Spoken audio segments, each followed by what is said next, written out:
اتنی خوبصورت ترتیب ہے اللہ کی قسم قرآن کی، میں حیران ہو جاتا ہوں۔ اللہ نے رمضان کا ذکر کیا، پہلے کہا کہ رمضان وہ ہے جس میں قرآن نازل کیا، پھر کہا کہ تم میں سے جو کوئی یہ مہینہ پائے تو کیا کرے؟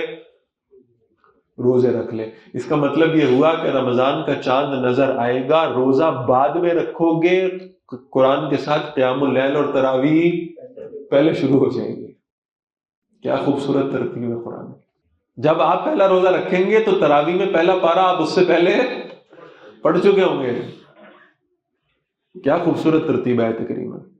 اور پھر آگے میرا رب فرماتا ہے یرید اللہ بکم اليسر، میں قربان چلا جاؤں۔ کیا خوبصورت الفاظ۔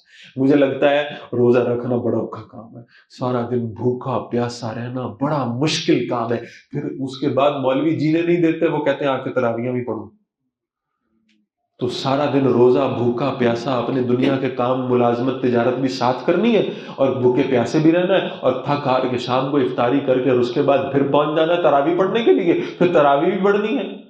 ٹھیک ہے، اب 8 پڑھوں یا 20 پڑھوں، پڑھنی تو اتنی ہے نا، وقت تو اتنے لگنا ہے، طوالت تو اتنی ہونی ہے، اور جب تراویح پڑھ لینی ہے تو پھر کچھ اور مولوی ہیں جو کہہ دیتے ہیں اب ادھر ہی بیٹھ جاؤ، اب یہاں سے بھی نہیں ہلنا، جتنا تراویح میں قرآن پڑھا ہے وہ اب بیٹھ کے دورہ ترجمہ قرآن میں بھی سننا ہے، تو اب رات 1 ڈیڑھ 2 بجے تک جاگ کے یہ بھی کرنا پڑے گا۔ بھائی بہت مشکل کام ہے، بہت مشکل کام، بہت مشکل کام۔ میرا رب کہتا ہے یرید اللہ بکم اليسر ولا یرید بکم العسر، اللہ تمہارے لیے آسانی چاہتا ہے، اللہ تمہارے لیے مشکل نہیں چاہتا۔ یہ جو تمہیں مشکل لگتی ہے نا، یہ اللہ کے کھاتے میں کوئی مشکل ہے ہی نہیں، یہ آسانی آسانی۔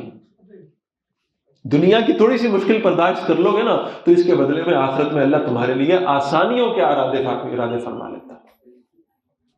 اللہ تمہارے لیے مشکل نہیں چاہتے، اللہ تمہارے لیے آسانی چاہتے۔ یرید اللہ بکم اليسر ولا یرید بکم العسر۔ سیدنا علی رضی اللہ تعالیٰ عنہ سے ایک مرتبہ پوچھا گیا آپ کو دنیا میں کیا شے پسند ہے؟ کہا سخت گرمی کے روزے، سخت گرمی کے روزے۔ کسی نے پوچھا حضرت یہ رائے سمجھ نہیں آئی، گرمی کے روزے کون پسند کرتا ہے؟ ہم تو انتظار کر رہے ہوتے ہیں روزے سردیوں میں آئے۔ حضرت آپ یہ کیوں کہہ رہے ہیں مجھے گرمی کے روزے پسند ہے؟ فرمایا مجھے یہاں کی گرمی اس کی نسبت وہاں کی گرمی سے خوف آتا ہے۔ کیا تم نے سورہ توبہ میں یہ آیت پڑھی نہیں ہے کہ جہنم کی گرمی دنیا کی گرمی سے زیادہ شدید ہے؟ تو میں کہتا ہوں کہ یہاں کی گرمی میں مشقت کر لیں گے تو وہاں کی گرمی میں اللہ آسانیاں پیدا فرما دے گا۔ یرید اللہ بکم اليسر ولا یرید بکم العسر، اللہ تمہارے لیے آسانیاں چاہتے ہیں، اللہ مشکل نہیں چاہتے تمہارے لیے۔ تو بھائی یہ ہے رمضان المبارک۔ 3 باتیں میں نے عرض کی ہیں، تینوں کو دہرا دیتا ہوں۔ پہلی بات، رمضان المبارک کے آنے پر اور ہمیں مل جانے پر اللہ کا شکر ادا کریں۔